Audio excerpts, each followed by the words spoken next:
Welcome to my YouTube channel School of Knowledge. आज मैं आपके लिए जीव विज्ञान विषय की पाठ्य योजना लेकर आई हूं, जिसका प्रकरण है हृदय की संरचना। आइए देखते हैं कि हृदय की संरचना के लिए पाठ्य योजना कैसे बनाएंगे।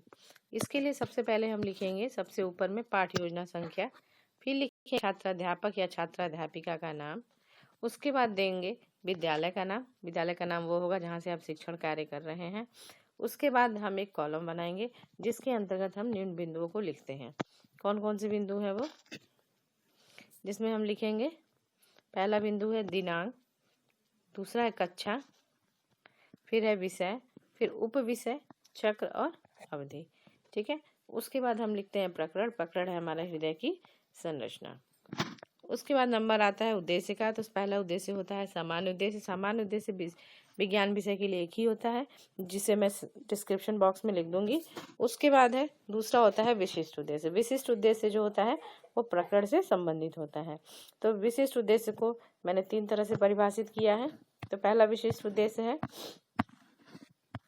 कि छात्र, पहला है ज्ञानात्मक उद्देश्य, दूसरा है बोधात्मक उद्देश्य और तीसरा है क्रियात्मक उद्देश्य। ज्ञानात्मक उद्देश्य में लिखेंगे कि छात्र हृदय की संरचना का ज्ञान प्राप्त कर सकेंगे और छात्र हृदय से संबंधित अंगों को जान सकेंगे। फिर दूसरा है आपका बोधात्मक उद्देश्य। बोधात्मक उद्देश्य के अंतर्गत लिखेंगे कि छात्र हृदय की कार्यविधि को समझ सकेंगे और छात्र धमनी तथा शिरा के बारे में जान सकेंगे। तीसरा जो उद्देश्य है वो है क्रियात्मक उद्देश्य। क्रियात्मक उद्देश्य के अंतर्गत हम लिखेंगे कि छात्र हृदय परिसंचरण तंत्र को बता सकेंगे और छात्र हृदय की क्रियाविधि को बता सकेंगे। उसके बाद नंबर आता है सहायक सामग्री का। तो सहायक सामग्री में लिखेंगे कि प्रकरण से संबंधित चार्ट पेपर। उसके बाद आता है नंबर पूर्व ज्ञान का। तो पूर्व ज्ञान में हम लिखते हैं कि छात्रों को प्रकरण की सामान्य जानकारी है। किसी भी प्रकरण की हम मान के चलते हैं कि उन्हें सामान्य जानकारी होती है, थोड़ा बहुत उसके बारे में जरूर जानते हैं। ठीक है। उसके बाद नंबर आता है पाठ प्रस्तावना का। पाठ प्रस्तावना से ही हम प्रकरण निकालते हैं। आइए देखते हैं कि प्रकरण के लिए हम प्रश्न कैसे बनाएंगे। इसके लिए सबसे पहले हम इस तरह से एक टेबल बनाएंगे। उसमें 3 कॉलम बनाएंगे, जिसमें पहला होगा क्रम संख्या, दूसरा छात्र अध्यापक या छात्र अध्यापिका कथन का होगा, तीसरा होगा छात्र कथन का। तो शिक्षिका पहला प्रश्न पूछती है कि शरीर पर कहीं कट जाए तो क्या बहने लगता है। तो छात्र क्या जवाब देंगे, खून या रक्त बहने लगता है। फिर हमने यहाँ से रक्त उठाया, एक क्वेश्चन रक्त को उठाया, और हमने दूसरा क्वेश्चन किया कि रक्त कहाँ पाया जाता है। तो रक्त, छात्र क्या जवाब दे, रक्त जो है रक्त नलिकाओं में पाया जाता है। फिर हमने रक्त नलिकाओं को लेकर तीसरा क्वेश्चन बनाएंगे कि रक्त नलिकाओं तथा शरीर के विभिन्न भागों में रक्त कैसे पहुंचता है। तो छात्र क्या जवाब देंगे, हृदय के द्वारा पहुंचता है। फिर हम चौथा क्वेश्चन बनाएंगे हृदय को लेके कि हृदय की संरचना से आप क्या समझते हैं। छात्र क्या है, यहाँ पे मौन हो जाएंगे। जैसे छात्र यहाँ मौन होंगे उनके लिए समस्यात्मक हो जाएगा। जब समस्यात्मक हो गया तो हमारा उद्देश्य कथन निकल जाएगा। उद्देश्य कथन में हम लिखेंगे कि छात्रों, आज हम लोग विज्ञान विषय के अंतर्गत हृदय की संरचना के बारे में विस्तृत अध्ययन करेंगे। ठीक है। उसके बाद नंबर आता है पाठ प्रस्तुतिकरण का। पाठ प्रस्तुतिकरण के लिए एक टेबल बनाते हैं, जिसके अंतर्गत 5 पॉइंट्स लिखते हैं। कौन कौन से पॉइंट्स है, क्रम संख्या, शिक्षण बिंदु, छात्र अध्यापक या छात्र अध्यापिका कथन, छात्र कथन और श्यामपट्ट कार्य से कार्य। ठीक है। तो पहला हमारा शिक्षण बिंदु है हृदय की संरचना। शिक्षिका प्रश्न पूछती है, हृदय से आप क्या समझते हैं। छात्र क्या यहाँ मौन हो जाएंगे। शिक्षिका स्पष्टीकरण देगी। क्या स्पष्टीकरण देगी कि हृदय वक्ष गुहा में स्थित होता है। पेशी ऊतकों से बना मानव हृदय गुलाबी रंग का त्रिकोणाकार मुट्ठी के आकार की संरचना होती है। यह दोहरी भित्ति के झिल्ली में आवरण द्वारा घिरा रहता है, जिसे हृदयावरण कहते हैं। इसके अंदर हृदयावरणीय द्रव्य पाया जाता है, जो बाहरी भागों से रक्षा करता है।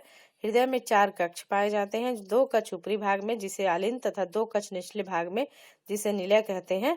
ये सभी पेशी झिल्ली द्वारा पृथक रहते हैं। ठीक है। और साथ ही साथ श्यामपट्ट पे भी लिख के दिखा दिया कि श्यामपट्ट में हृदय जो है 1 मिनट में कितनी बार धड़कता है, लिख के दिखाएगी 72 बार धड़कता है। ठीक है। साथ ही साथ और क्या लिख दिया श्यामपट्ट पे कि हृदय में कितने कक्ष होते हैं। हृदय में 4 कक्ष होते हैं, 2 अलिंद होते हैं और 2 निलय होते हैं। ठीक है। उसके बाद इससे संबंधित बोधात्मक प्रश्न पूछ देंगे। बोधात्मक प्रश्न में पहला क्वेश्चन है हृदय कहाँ स्थित होता है। तो छात्र क्या जवाब देंगे, वक्ष गुहा में स्थित होता है। दूसरा प्रश्न पूछेंगे हृदय में कितने कक्ष होते हैं। तो हृदय में 4 कक्ष होते हैं, 2 अलिंद होते हैं और 2 निलय होते हैं। उसके बाद हमारा नंबर आता है दूसरे शिक्षण बिंदु का। दूसरा शिक्षण बिंदु है रक्त वाहिनियां। तो शिक्षिका प्रश्न करती है कि रक्त वाहिनियों से आप क्या समझते हैं। छात्र क्या है, यहाँ मौन हो जाएंगे। फिर शिक्षिका स्पष्टीकरण देगी। स्पष्टीकरण में क्या देगी कि रक्त वाहिनियां रक्त को शरीर में एक स्थान से दूसरे स्थान तक ले जाने का कार्य करती हैं। ये दो प्रकार की होती है, धमनी तथा शिरा। ठीक है, धमनी क्या है, ये धमनी जो होती है हृदय से ऑक्सीजन युक्त रक्त को शरीर के सभी भागों में ले जाने का कार्य करती हैं। इनमें रक्त प्रवाह तेजी से और अधिक दाब पर होता है। ठीक है, ये तो हो गया ऑक्सीजन युक्त रक्त ले जाती है। शिरा क्या करती है, शिरा के शरीर के विभिन्न भागों में से कार्बन डाइऑक्साइड युक्त रुधिर इकट्ठा कर हृदय तक ले जाने का कार्य शिराओं द्वारा किया जाता है। शिराओं की भित्तियां धमनी की अपेक्षा कैसी होती हैं, ये पतली होती हैं। ठीक है, साथ ही साथ हमने इधर श्यामपट्ट पे भी लिख के दिखा देंगे कि धमनी का कार्य क्या है कि हृदय से ऑक्सीजन युक्त रक्त को शरीर के विभिन्न भागों में पहुंचाने का कार्य करती हैं। ठीक है, ये हो गया धमनी का कार्य। उसके बाद शिरा का कार्य भी लिख के दिखा दिया कि शिरा क्या करती है, शरीर के विभिन्न भागों से कार्बन डाइऑक्साइड युक्त रक्त को हृदय में ले जाने का कार्य करती हैं। ठीक है, उसके बाद इससे रिलेटेड बोधात्मक प्रश्न पूछ दिया। बोधात्मक प्रश्न में पहला क्वेश्चन पूछ दिया कि रुधिर वाहिनियां कितने प्रकार की होती है। तो छात्र क्या जवाब देंगे, दो प्रकार की होती है, शिरा तथा धमनी।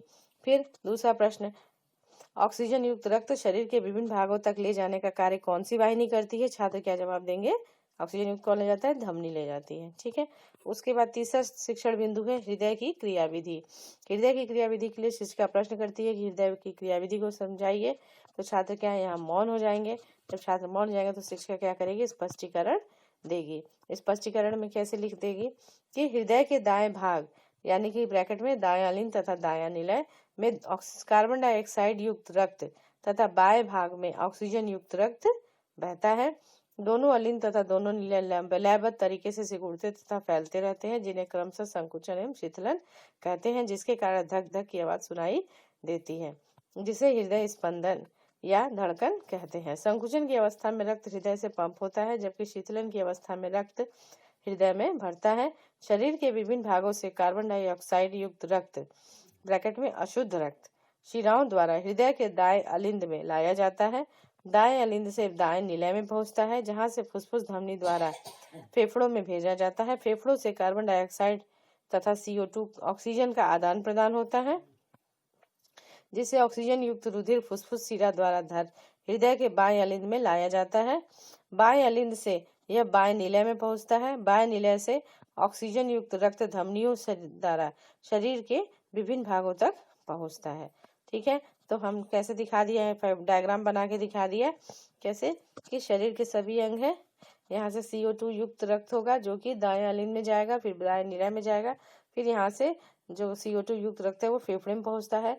फेफड़े में क्या होगा, वहाँ पे कार्बन डाइऑक्साइड और CO2 का एक्सचेंज होगा, तो ये कैसा रक्त हो जाएगा, ऑक्सीजन युक्त रक्त हो जाएगा। फिर ये कहाँ पहुंच जाएगा, बाएं अलिंद में पहुंच जाएगा। बाएं अलिंद से बाएं निलय में पहुंचेगा। बाएं निलय में पहुंचने के बाद जो है ये शरीर के फिर ऑक्सीजनेटेड ब्लड हो गया ये, फिर ये शरीर के सभी अंगों में पहुंच जाएगा। ठीक है, तो हम कह सकते हैं कि दाएं अलिंद में अशुद्ध रक्त बहता है और बाएं साइड में हमारा शुद्ध रक्त प्रवाह होता है। ठीक है, ये था हमारा तीसरा शिक्षण बिंदु। साथ ही साथ हम इधर श्यामपट्ट पे भी लिख के दिखा देंगे कि कुछ अपवाद भी हैं। अपवाद क्या है कि फुसफुस धमनी में CO2 युक्त रक्त बहता है और फुसफुस शिरा में जो है क्या है, ऑक्सीजन युक्त रक्त बहता है। तो हमने अपवाद भी लिख के दिखा दिया, ये अपवाद है। ठीक है,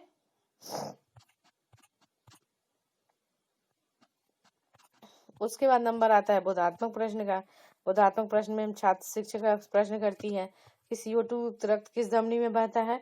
तो आंसर क्या हो जाएगा, पल्मोनरी धमनी में। फिर दूसरा प्रश्न करती है कि ऑक्सीजन युक्त रक्त किस शिरा में बहता है। तो वो किस में हो जाएगा, पल्मोनरी शिरा में हो जाएगा। ये दोनों ही धमनी और शिरा जो है अपवाद है। ठीक है, उसके बाद ये था हमारा शिक्षण बिंदु हो गया। पाठ प्रस्तावना खत्म होता है। उसके बाद नंबर आता है पाठ प्रस्तुतिकरण के बाद नंबर आता है पुनरावृत्ति प्रश्न का। पुनरावृत्ति प्रश्न में हम 3 से 4 क्वेश्चन पूछ सकते हैं। तो हमने पहला क्वेश्चन पूछा कि हृदय की संरचना बताइए। दूसरा, रक्त वाहिनियों से आप क्या समझते हैं। तीसरा क्वेश्चन, पल्मोनरी धमनी किस तरह का रक्त रखती है। उसके बाद हम लिखते हैं श्यामपट्ट कार्य, या इसको कह सकते हैं श्यामपट्ट सारांश। तो श्यामपट्ट सारांश में हमने क्या लिख दिया कि हृदय के 4 कक्ष होते हैं, 2 अलिंद तथा 2 निलय। रुधिर वाहिनियां 2 प्रकार की होती हैं, शिरा तथा धमनी। फिर लिख दिया धमनियों में शुद्ध रक्त बहता है और शिराओं में अशुद्ध रक्त बहता है। ठीक है, उसका नंबर आता है गृह कार्य का। तो गृह कार्य में हमने दे दिया हृदय तथा हृदय की क्रियाविधि को याद करके आना है। तो ये था हमारी आज की पाठ योजना। अगले पाठ योजना में आपसे फिर मुलाकात होगी। अगर आपको मेरी वीडियो अच्छी लगी हो तो प्लीज इसे लाइक करें, शेयर करें एंड सब्सक्राइब करें। Thank you.